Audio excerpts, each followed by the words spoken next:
नमस्कार, मैं अतुल वर्मा एक बार फिर से स्वागत करता हूँ।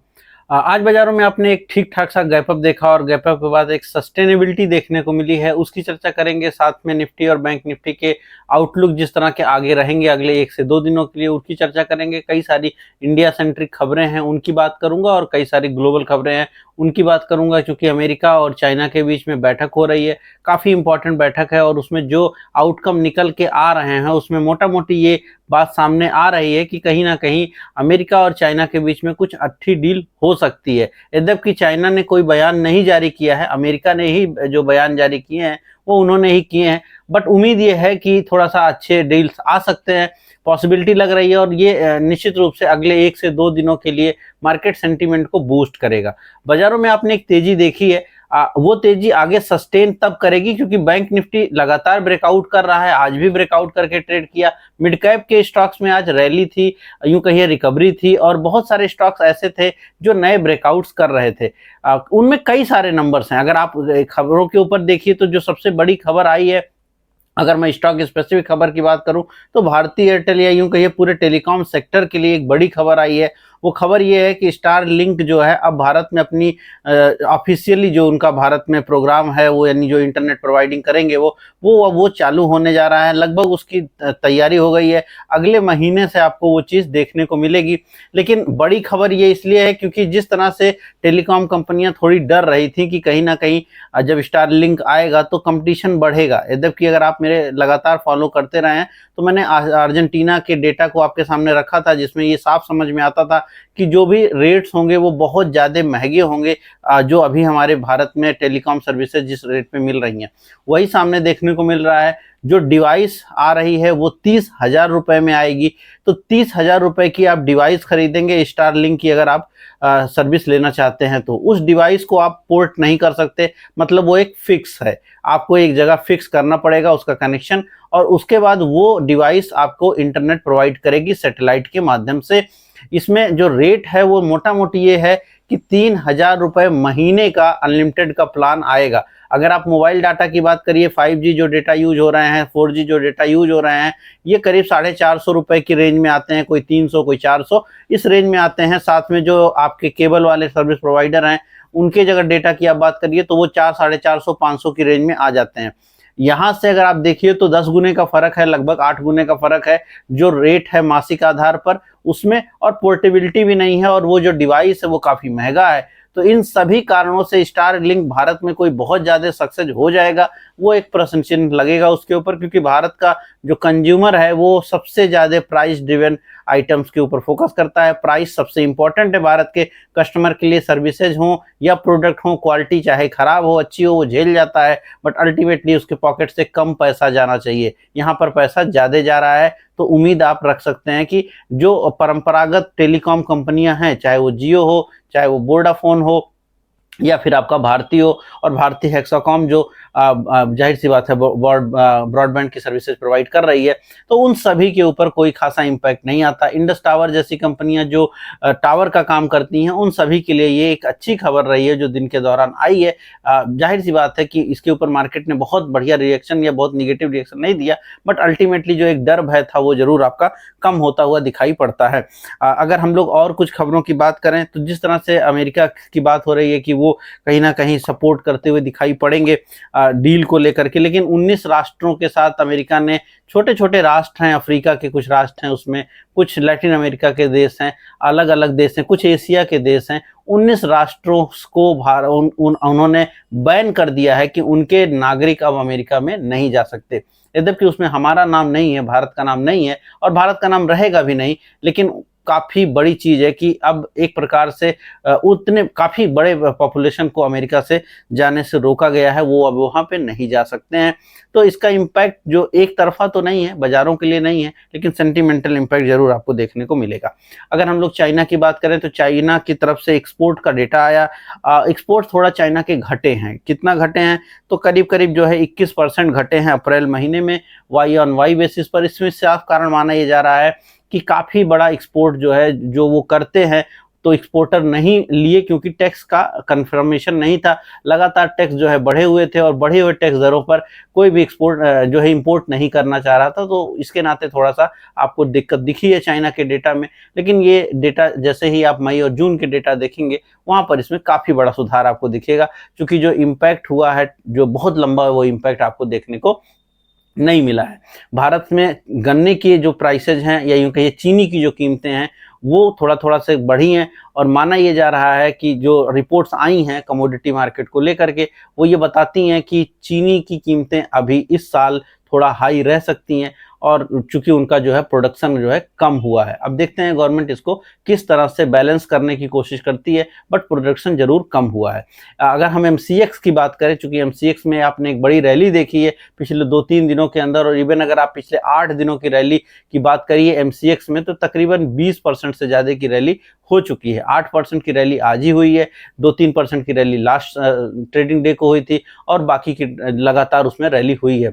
कई सारी खबरें हैं। एमसीएक्स इतना इसलिए बढ़ रहा है, अगर आप उसकी चर्चा करिए तो उसमें दो बिंदुएं सामने निकल के आती हैं। एक तो दुनिया भर में जो कमोडिटी के प्राइसेज हैं वहां पे वृद्धि देखने को मिल रही है। लगातार कमोडिटी प्राइसेज जो है मूव कर रहे हैं ऊपर की साइड में, चाहे कॉपर हो, जिंक हो, इवन गोल्ड के प्राइसेज, इवन आप सिल्वर के प्राइसेज, लाइफ हाई पे सिल्वर पहुंचता दिख रहा है। तो कमोडिटी प्राइसेज बढ़ रहे हैं, और उसके नाते जो हेजिंग होती है, ये कहिए जो ट्रेडिंग होती है वो बढ़ती है, और हेजिंग की जरूरत भी ज्यादा पड़ती है। तो इसलिए भी एमसीएक्स पे ज्यादा कारोबार होने की उम्मीद है। दूसरी उम्मीद इसलिए जगी है कि अब सैद्धांतिक रूप से मंजूरी मिली हुई थी। पहले लास्ट टाइम में जो एमसीएक्स का जब रिजल्ट आया था तब भी उन्होंने ये बात कही थी कि हम जो है बिजली की ट्रेडिंग यानी इलेक्ट्रिक ट्रेडिंग करेंगे, या उसको लेकर के उसके लिए कुछ वायदा के कारोबार किए जाएंगे, उसके लिए कुछ कॉन्ट्रैक्ट जारी किए जाएंगे।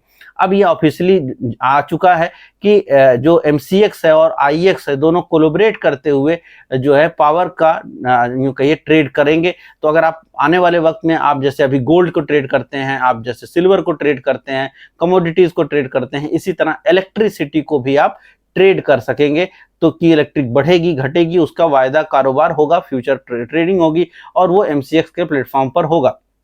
आईएक्स को टोटल रेवेन्यू शेयरिंग के माध्यम से प्रॉफिट बनेगा करीब 10%, जितना कारोबार होगा उसके प्रॉफिट का 10% आईएक्स का बनेगा, और जो प्रॉफिट होगा बाकी का 90% एमसीएक्स का होगा। तो आईएक्स के लिए भी विन विन सिचुएशन है, क्योंकि उनके लिए तो कुछ उन्हें करना नहीं है, अल्टीमेटली वो भाव तो दे ही रहे थे। तो भाव आईएक्स देगा, जो भाव होंगे, जो बेस प्राइस जिसको आप बोल सकते हैं, और जो ट्रेड होगा वो हम आप करेंगे, और अल्टीमेटली जो ट्रेडिंग होगी उसके साथ ब्रोकरेज जो जनरेट होगी, तो उसमें से जो एसटीटी और बाकी चीजें हटा करके जो बेसिकली यूं कहिए प्लेटफॉर्म फीस आती है, जो जैसे जो भी आप वायदा कारोबार करते हैं तो जो प्लेटफॉर्म फीस होती है, जो एक्सचेंज फीस होती है, वो एमसीएक्स को मिलेगी, और उसमें से जो एमसीएक्स का प्रॉफिट हो रहा है उसमें से 10% वो आईएक्स को देगा, और आईएक्स का कोई और खर्चा नहीं लगेगा। तो अल्टीमेटली उसको एक अच्छा पैसा बनता हुआ दिखाई पड़ेगा। तो कई सारी चीजें हैं। अच्छा, अब मार्केट में, चूंकि इस मार्केट में जहां पर लगातार बुलिशनेस बनी हुई है, आपको लगातार स्विंग करने, ट्रेड करने के मौके बहुत सारे मिल रहे हैं बाजारों में। आप खबरों को लेकर के, आप चार्ट को लेकर के अगर आप जोड़ें, मैं लगातार ये बात कहता रहा हूं कि खबरें और चार्ट को अगर आप जोड़ेंगे तो आप एक अच्छा ट्रेड खोज पाते हैं, बहुत सारे ट्रेड्स मिलते हैं।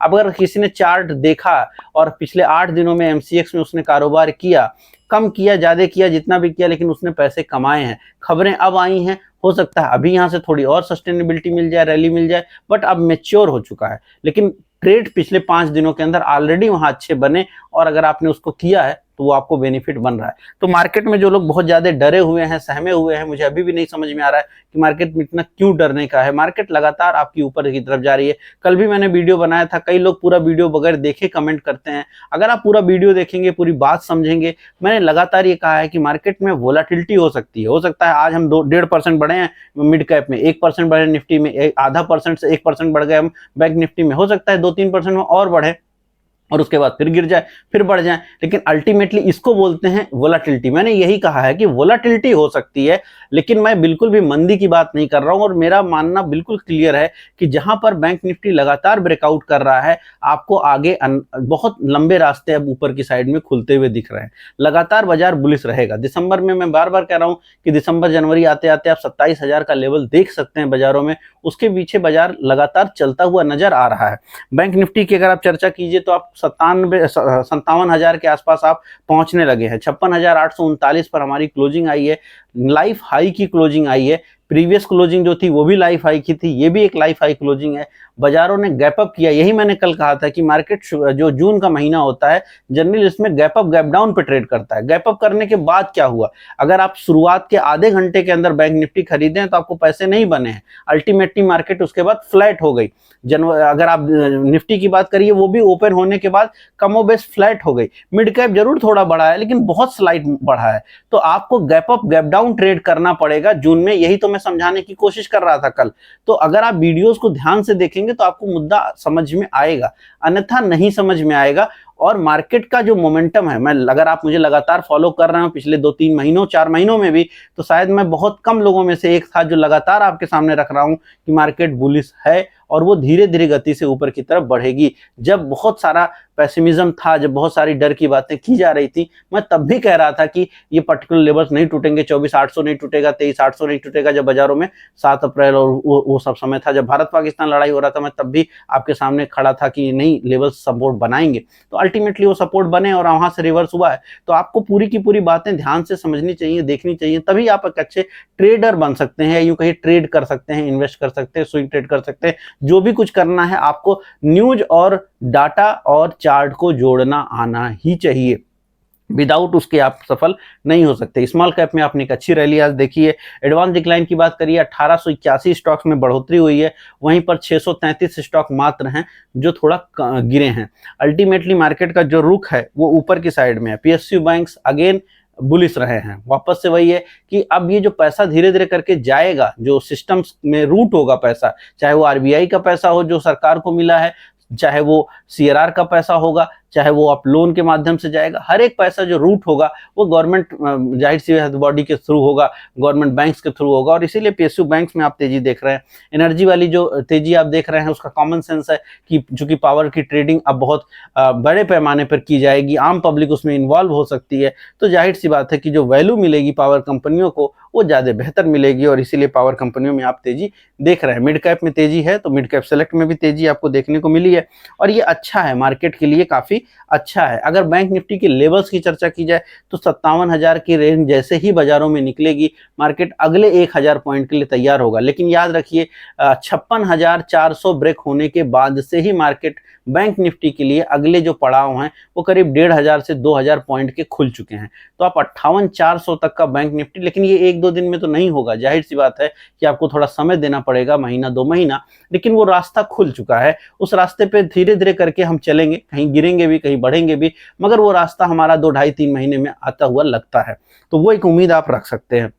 निफ्टी 25,100 के आसपास में वापस से टिक रही है अब, लेकिन ये पहली बार है काफी लंबे समय के बाद जब 24,800 के ऊपर आप ट्रेड कर रहे हैं और 24,800 को आप सस्टेनेबिलिटी के साथ आप उसके ऊपर बने हुए हैं। 25,100 25,200 बड़ी कठिन रेंज है, लगातार हमें यहाँ रिजेक्शन मिले हैं। एक दिन में ये रिजेक्शन लेवल्स नहीं टूटेंगे, समय लगेगा, धीमी ही सही, लेकिन 2 दिन 4 दिन 6 दिन में आप इसको निकालेंगे। जाहिर सी बात है ये हफ्ते में कई सारी बड़ी घटनाएं हैं जिसकी मैंने कल चर्चा करी थी। अगर आप अमेरिका वाली घटना जो अभी हुई है, आज जो बात चल रही है वहां पर, जिस तरह से उससे कुछ पॉजिटिविटी आ जाए।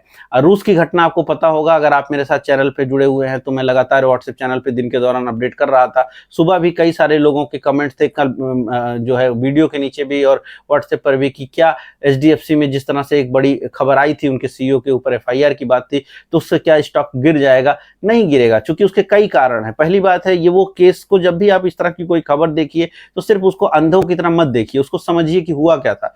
जब वो केस किया गया, यानी वो जो घटना है, वो उस समय वो सीईओ नहीं थे, वो बहुत पहले की घटना है, तो आज के सीईओ के ऊपर उसका इंपैक्ट होगा, बट कंपनी के ऊपर वो इंपैक्ट नहीं करेगा, क्योंकि पदाधिकारी के ऊपर इंपैक्ट नहीं कर रहा है, उस व्यक्ति के ऊपर इंपैक्ट कर रहा है, तो उसका एक असर बहुत कम हो जाता है। दूसरी चीज है कि जिसने वो केस किया है उसकी ऑथेंटिकेशन को लेकर के भी काफी प्रश्न है।